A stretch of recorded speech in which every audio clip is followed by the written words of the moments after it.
ಸ್ನೇಹಿತನ ಹೆಂಡತಿ ಜೊತೆ ಚೆಕ್ಕಂದ. ಅರೆ ಏನ್ರಿ ಇದು, ಸಮಾಜ ಎಲ್ಲಿ ಹೋಗ್ತಾ ಇದೆ? ಗೆಳೆತನ ಒಂದು ಸಾರಿ ಬೆಳೆದ್ರೆ ಸಾಕು, ತನ್ನ ಮನೆಯಲ್ಲಿ ಏನೇ ಇರಲಿ ಇಲ್ಲದಿರಲಿ ಸ್ನೇಹಿತನಿಗೊಂದು ಪಾಲು ಎಂಬಂತೆ ಇರುತ್ತೆ. ಗೆಳೆತನದಲ್ಲಿ ಮೋಸವಾದ್ರೆ ಅದು ಕೊಲೆ ಮಾಡೋದಕ್ಕೂ ಕೂಡ, ಕೊಲೆ ಆಗೋದಕ್ಕೂ ಕೂಡ ಕಾರಣ ಆಗ್ಬಿಡುತ್ತೆ. ಹರೀಶ್ನ ಆಸೆಯಿಂದಾಗಿ ಈಗ ಆ ಗೆಳೆತನದಲ್ಲಿ ದೊಡ್ಡ ಬಿರುಕನ್ನ ಉಂಟಾಗ್ಬಿಟ್ಟಿದೆ. ಶಿವಮೊಗ್ಗ ತಾಲೂಕು ಬೆನ್ನಿಕೆರೆ ಗ್ರಾಮದಲ್ಲಿ ವ್ಯಕ್ತಿ ಮೇಲೆ ಮಾರಕಾಸ್ತ್ರಗಳಿಂದ ಹಲ್ಲೆ ಮಾಡಿದ ಪ್ರಕರಣಕ್ಕೆ ಬಿಗ್ ಟ್ವಿಸ್ಟ್ ಸಿಕ್ಕಿದೆ. ಹೆಂಡತಿ ಮೇಲೆ ಕಣ್ಣಾಕಿದ್ದಕ್ಕೆ ಶಿವ ಎನ್ನುವಾತ ತನ್ನ ಆಪ್ತ ಸ್ನೇಹಿತ ಹರೀಶ್ ನಾಯಕ್ ಮೇಲೆ ಮಚ್ಚಿನಿಂದ ಹಲ್ಲೆ ಮಾಡಿಬಿಟ್ಟಿದ್ದಾನೆ. ಶಿವ ನಾಯಕ್ ಪತ್ನಿಯೊಂದಿಗೆ ಹಲ್ಲೆಗೆ ಒಳಗಾದಂತ ಹರೀಶ್ ನಾಯಕ್ ಅನೈತಿಕ ಸಂಬಂಧವನ್ನ ಹೊಂದಿದ್ದ. ಹಾಯ್ ಹಲೋ ನಮಸ್ಕಾರ, ರೆಬಲ್ ಟಿವಿಯ ವಿಶೇಷ ಕಾರ್ಯಕ್ರಮಕ್ಕೆ ಸ್ವಾಗತ. ನಾನು ಸಿರಾಜ್ ವಾಲಿಕಾರ್. ಸ್ನೇಹಿತನ ಹೆಂಡತಿ ಜೊತೆ ಚೆಕ್ಕಂದ. ಅರೆ ಏನ್ರಿ ಇದು, ಸಮಾಜ ಎಲ್ಲಿ ಹೋಗ್ತಾ ಇದೆ? ಯಾರನ್ನ ನಂಬಬೇಕೋ ಯಾರನ್ನ ಬಿಡಬೇಕೋ, ಈ ಸಮಾಜದಲ್ಲಿ ಯಾರ ಜೊತೆ ಹೆಂಗಿರಬೇಕು ಅನ್ನೋದೇ ಗೊತ್ತಾಗ್ತಾ ಇಲ್ಲ. ನೋಡಿ, ಅವರಿಬ್ಬರೂ ಕೂಡ ಒಂದೇ ತಾಯಿ ಹೊಟ್ಟೆಯಲ್ಲಿ ಹುಟ್ಟದೇ ಇರಬಹುದು, ಆದರೆ ಒಂದೇ ತಟ್ಟೆಯಲ್ಲಿ ಉಂಡು ಕುಡಿದು ಬೆಳೆದವರು. ಆದರೆ ತಮ್ಮ ರೀತಿಯಲ್ಲಿ ಅಂತಂದರೆ ಒಂದು ಕಡೆ ಗಮನಿಸ್ತಾ ಹೋದರೆ ತಮ್ಮನ ರೀತಿಯಲ್ಲಿ ಗೆಳೆಯನನ್ನು ಮನೆಗೆ ಕರೆದು ಎಣ್ಣೆ ಕೊಟ್ಟು ಊಟ ಹಾಕಿದ್ದಾನೆ. ಆದರೆ ಸ್ನೇಹಿತ ಮಾತ್ರ ಆತನ ಮಡದಿ ಮೇಲೆ ಕಣ್ಣು ಹಾಕಿದ್ದಾನೆ. ಎಣ್ಣೆಗೆ ಒಂದಿಷ್ಟು ಸೈಡ್ ತರಲು ಹೋದಂಥ ಸಂದರ್ಭದಲ್ಲಿ ಗೆಳೆಯನ ಹೆಂಡತಿ ಜೊತೆ ಚೆಕ್ಕಂದವಾಡ್ತಾ ಇರುವಂಥದ್ದು ಕಣ್ಣಾರೆ ಕಂಡಿದ್ದಾನೆ. ಆಮೇಲೆ ನಡೆದಿದ್ದೆ ಎಲ್ಲವೂ ಕೂಡ ರಕ್ತ ಸಿಕ್ತ ಚರಿತ್ರೆ. ಎಸ್, ಈ ಸ್ನೇಹ ಅನ್ನೋದು ಹಿಂಗೆ. ಗೆಳೆತನ ಒಂದು ಸಾರಿ ಬೆಳೆದ್ರೆ ಸಾಕು, ತನ್ನ ಮನೆಯಲ್ಲಿ ಏನೇ ಇರಲಿ ಇಲ್ಲದಿರಲಿ ಸ್ನೇಹಿತನಿಗೊಂದು ಪಾಲು ಎಂಬಂತೆ ಇರುತ್ತೆ. ಆದರೆ ಗೆಳೆತನದಲ್ಲಿ ಮೋಸವಾದರೆ ಅದು ಕೊಲೆ ಮಾಡೋದಕ್ಕೂ ಕೂಡ, ಕೊಲೆ ಆಗೋದಕ್ಕೂ ಕೂಡ ಕಾರಣ ಆಗ್ಬಿಡುತ್ತೆ. ಅದೇ ರೀತಿ ಸ್ನೇಹದ ಲೋಕದಲ್ಲಿ ತೇಲಾಡ್ತಿದ್ದವರು ಈ ಶಿವ್ ಮತ್ತು ಹರೀಶ್ ಎಷ್ಟರ ಮಟ್ಟಿಗೆ ಅಂತಂದರೆ, ಪ್ರತಿನಿತ್ಯ ಇವರಿಬ್ಬರು ಕೆಲಸ ಮುಗಿದ ನಂತರ ಒಂದೆಡೆ ಸೇರಿ ತಮ್ಮ ಕೆಲಸದಲ್ಲಾದಂಥ ನೋವನ್ನು ಮರೆಯಲು ಎಣ್ಣೆ ಹಂಚಿಕೊಳ್ಳೋದಕ್ಕೆ ಕೂತ್ಕೊಳ್ತಾ ಇದ್ರು. ಆದರೆ ಹರೀಶ್ನ ಆಸೆಯಿಂದಾಗಿ ಈಗ ಆ ಗೆಳೆತನದಲ್ಲಿ ದೊಡ್ಡ ಬಿರುಕನ್ನು ಉಂಟಾಗ್ಬಿಟ್ಟಿದೆ. ನೋಡಿ, ಅದರ ಜೊತೆಗೆ ಕೊಲೆ ಮಾಡುವ ಹಂತಕ್ಕೂ ಕೂಡ ತಲುಪಿದೆ. ಹೌದು, ಎಲ್ಲಿ ಆಯಿತು ಏನಾಯಿತು ಅನ್ನೋದ್ರ ಬಗ್ಗೆ ಕಂಪ್ಲೀಟ್ ಆಗಿ ನಿಮ್ಮ ಮುಂದೆ ಇಡುವಂಥ ಕೆಲಸ. ಶಿವಮೊಗ್ಗ ತಾಲೂಕು ಬೆನ್ನಿಕೆರೆ ಗ್ರಾಮದಲ್ಲಿ ವ್ಯಕ್ತಿಯನ್ನ ಮಾರಕಾಸ್ತ್ರಗಳಿಂದ ಹಲ್ಲೆ ನಡೆಸಲಾಗಿದೆ ಎಂಬ ಸುದ್ದಿ ಕೇಳಿ ಬಂದಿತ್ತು. ಆ ಪ್ರಕರಣವನ್ನು ಒಳ ಹೊಕ್ಕು ನೋಡಿದಂತಹ ಸಂದರ್ಭದಲ್ಲಿ ಅಲ್ಲಿ ಕಾಣಿಸಿದ್ದು ಅನೈತಿಕ ಸಂಬಂಧ. ಎಸ್, ಶಿವಮೊಗ್ಗ ತಾಲೂಕು ಬೆನ್ನಿಕೆರೆ ಗ್ರಾಮದಲ್ಲಿ ವ್ಯಕ್ತಿ ಮೇಲೆ ಮಾರಕಾಸ್ತ್ರಗಳಿಂದ ಹಲ್ಲೆ ಮಾಡಿದ ಪ್ರಕರಣಕ್ಕೆ ಬಿಗ್ ಟ್ವಿಸ್ಟ್ ಸಿಕ್ಕಿದೆ. ಹೆಂಡತಿ ಮೇಲೆ ಕಣ್ಣಾಕಿದ್ದಕ್ಕೆ ಶಿವ ಎನ್ನುವಾತ ತನ್ನ ಆಪ್ತ ಸ್ನೇಹಿತ ಹರೀಶ್ ನಾಯಕ್ ಮೇಲೆ ಮಚ್ಚಿನಿಂದ ಹಲ್ಲೆ ಮಾಡಿಬಿಟ್ಟಿದ್ದಾನೆ.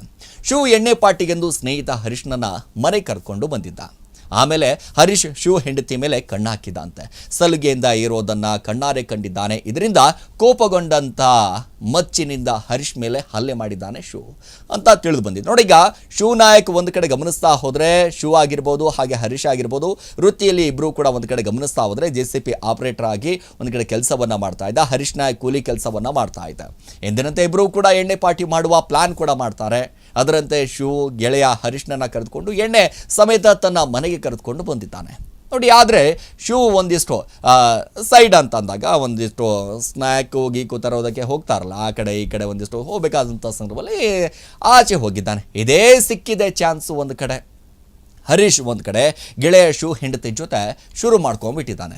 ಅದೇ ಸ್ವಲ್ಪ ಸಮಯದ ನಂತರ ಶಿವ್ ಮನೆಗೆ ಬಂದಿದ್ದು ಒಳಗೆ ತನ್ನ ಹೆಂಡತಿ ಜೊತೆ ಹರೀಶ್ ಇರುವುದನ್ನು ಕಣ್ಣಾರೆ ಕಂಡುಬಿಟ್ಟಿದ್ದಾನೆ.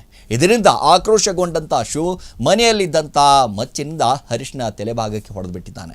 ದಾಳಿಯಿಂದಾಗಿ ಹರೀಶ್ ನಾಯಕ್ ತಲೆಭಾಗಕ್ಕೆ ಗಂಭೀರವಾಗಿ ಗಾಯಗೊಂಡಿದೆ. ತಕ್ಷಣ ಸ್ಥಳೀಯ ಹರೀಶ್ನನ್ನ ಶಿವಮೊಗ್ಗದ ಮೆಗ್ಗಾನ್ ಆಸ್ಪತ್ರೆಗೆ ದಾಖಲು ಕೂಡ ಮಾಡ್ತಾರೆ. ಸದ್ಯ ಹರೀಶ್ ಕೋಮಾದಲ್ಲಿ ಸಾವು ಬದುಕಿನ ನಡುವೆ ಹೋರಾಟ ಕೂಡ ನಡೆಸ್ತಾ ಇದ್ದಾನೆ. ನೋಡಿ, ಈಗ ಮೊದಲಿನಿಂದ ಇತ್ತು ಒಂದಿಷ್ಟು ಸಲಿಗೆ ಈಗ ಅನ್ನುವಂಥದ್ದು. ಈಗ ಪೊಲೀಸ್ ಮೂಲಗಳಿಂದ ತಿಳಿದು ಬಂದಿರುವಂಥ ಪ್ರಕಾರ ಆರೋಪಿ ಒಂದು ಕಡೆ ಶಿವ್ ನಾಯಕ್ ಪತ್ನಿಯೊಂದಿಗೆ ಹಲ್ಲೆಗೆ ಒಳಗಾದಂಥ ಹರೀಶ್ ನಾಯಕ್ ಅನೈತಿಕ ಸಂಬಂಧವನ್ನು ಹೊಂದಿದ್ದ. ಇದೇ ವಿಚಾರವಾಗಿ ಕೋಪಗೊಂಡಿದ್ದಂಥ ಶಿವ್ ನಾಯಕ್ ಇದ್ದು ಅಂತಂದರೆ ಗಮನಿಸ್ತಾ ಹೋದರೆ ನಿನ್ನೆ ದಿನ ಬೆಳಗ್ಗೆ ಹರೀಶ್ ನಾಯಕನ ತಲೆ ಮೇಲೆ ಮಚ್ಚಿನಿಂದ ಬೀಸಿ ಬಂದಿಷ್ಟು ಮಾರಣಾಂತಿಕವಾಗಿ ಹಲ್ಲೆ ನಡೆಸಿದ್ದಾನೆ ಅನ್ನುವಂಥ ಮಾಹಿತಿ ತಿಳಿದು ಬಂದಿದೆ. ಈಗ ದಾಳಿಯಿಂದಾಗಿ ಗಂಭೀರ ಗಾಯಗೊಂಡಿರುವಂಥ ಹರೀಶ್ ನಾಯಕ್ ಶಿವಮೊಗ್ಗ ಮೆಗ್ಗಾನ್ ಆಸ್ಪತ್ರೆಯಲ್ಲಿ ಚಿಕಿತ್ಸೆಯನ್ನು ಪಡಿತಾ ಇದ್ದಾನೆ. ಒಂದು ಕಡೆ ಗಮನಿಸ್ತಾ ಹೋದರೆ ನೋಡಿ, ನಂಬಿಕೆ ಇಟ್ಟುಕೊಂಡು ಒಂದಿಷ್ಟು ಮನೆಗೆ ಕರೆಸಿದಂಥ ಸಂದರ್ಭದಲ್ಲಿ ಸ್ನೇಹಿತ ಅಂತಂದಾಗ ಸಹಜವಾಗಿ ತಮ್ಮನ ರೀತಿಯಾಗಿ ನೋಡಿರ್ತಾರೆ. ಅತ್ತೆ ಅಂತಂದಾಗ ಎರಡನೇ ತಾಯಿ ಅಂತ ನಾವು ಕರಿತೀವಿ.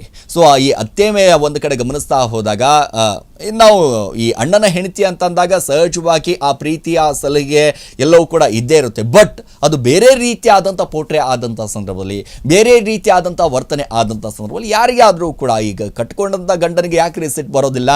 ಸೊ ಈ ರೀತಿಯಾಗಿ ಸ್ನೇಹಿತ ಒಂದು ಕಡೆ ಸ್ನೇಹಿತನ ಹೆಂಡತಿ ಮೇಲೆ ಕಣ್ಣು ಹಾಕದಂಥ ಸಂದರ್ಭದಲ್ಲಿ ಯಾವುದೇ ಸ್ನೇಹಿತ ಆಗಿರ್ಬೋದು ಸುಮ್ಮನೆ ಕೂರ್ತಾನ, ಒಂದು ನಂಬಿಕೆ ಇಟ್ಕೊಂಡು ಮನೆ ಕರೆಸಿರ್ತಾನೆ. ಆ ನಂಬಿಕೆಯನ್ನು ಹಾಳಾದಂಥ ಸಂದರ್ಭದಲ್ಲಿ ಯಾವುದೇ ಆಗಿರ್ಬೋದು ಗಂಡ ರೊಚ್ಚಿಗೆದ್ದೇ ಹೇಳ್ತಾನೆ. ಸೊ ಇಲ್ಲೂ ಕೂಡ ಹಾಗೆ ನಡೀತು. ಬಟ್ ಇದೀಗ ಒಂದು ಕಡೆ ಕಾನೂನು ಕೈಗೆ ತೆಗೆದುಕೊಂಡಿರುವಂಥದ್ದು. ಅದಾದ ನಂತರ ಮಚ್ಚಿನಿಂದ ಹಲ್ಲೆ ಮಾಡಿದನಲ್ಲ ಹರೀಶ್ ನಾಯಕನ ಮೇಲೆ ಯಾವಾಗ ಮಚ್ಚು ಬೀಳುತ್ತೆ, ಈಗ ಕೋಮಾಗೆ ಹೋಗಿದ್ದಾನೆ ಅನ್ನುವಂಥದ್ದು. ಸೊ ನೋಡಿ, ಒಂದು ಕಡೆ ಇಂಥ ಪರಿಸ್ಥಿತಿ, ಯಾರನ್ನು ನಂಬಬೇಕು ಯಾರನ್ನ ಬಿಡಬೇಕು ಈ ಜಗದಲ್ಲಿ ಅನ್ನುವಂಥ ಲೆಕ್ಕಾಚಾರವು ಕೂಡ ಈಗ ನಡೀತಾ ಇದೆ.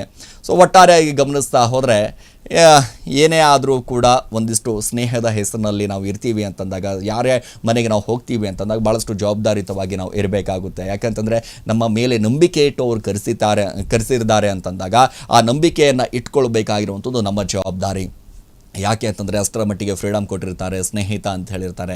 ಯಾಕಂದರೆ ಆ ಮನೆಯಲ್ಲಿ ತಂಗಿ ಇರ್ತಾರೆ, ಹೆಂಡತಿ ಇರ್ತಾರೆ, ಅಕ್ಕ ಇರ್ತಾರೆ, ತಾಯಿ ಇರ್ತಾರೆ, ಎಲ್ಲರೂ ಕೂಡ ಇರ್ತಾರೆ. ಆ ಒಂದು ನಂಬಿಕೆ ಮೇಲೆ ನಮಗೆ ಕರೆಸಿರ್ತಾರೆ ಅಂತಂದಾಗ ಆ ನಂಬಿಕೆಯನ್ನು ಉಳಿಸ್ಕೊಳ್ಳುವಂಥದ್ದು ಪ್ರತಿಯೊಬ್ಬ ವ್ಯಕ್ತಿಯ ಒಬ್ಬ ಸ್ನೇಹಿತನ ಕೆಲಸ ಆಗಿರುತ್ತೆ. ಬಟ್ ಯಾರೂ ಕೂಡ ಈ ರೀತಿಯಾದಂಥದ್ದು ಸ್ನೇಹಿತನ ಹೆಂಡತಿ ಮೇಲೆ ಕಣ್ಣು ಹಾಕುವಂಥದ್ದಾಗಿರ್ಬೋದು, ಸ್ನೇಹಿತನ ತಂಗಿ ಮೇಲೆ ಕಣ್ಣು ಹಾಕುವಂಥದ್ದು ಯಾರೂ ಕೂಡ ಮಾಡೋಕ್ಕೋಗಬೇಡಿ. ಇದು ಒಳ್ಳೆಯದಲ್ಲ ಅನ್ನುವಂಥದ್ದು. ಯಾಕಂದರೆ ಸಮಾಜಕ್ಕೆ ಒಂದು ಒಳ್ಳೆಯ ಸಂದೇಶ ಕೊಡುವಂಥದ್ದಲ್ಲ. ನಂಬಿಕೆ ಇಲ್ಲಿ ಸಂಪೂರ್ಣವಾಗಿ ಹಾಳಾಗಿ ಹೋಗುತ್ತೆ ಅನ್ನುವಂಥದ್ದೇ ಇಂಥ ಒಂದಿಷ್ಟು ಸಂಬಂಧಗಳಂತಾನೆ ಹೇಳ್ಬೋದು. ಎಸ್, ಇದಾಗಿತ್ತು ಇವತ್ತಿನ ವಿಶೇಷ. ನಿರಂತರ ಸುದ್ದಿಗೆ ನೋಡ್ತಾ ಇರಿ ರೆಬೆಲ್ ಟಿವಿ.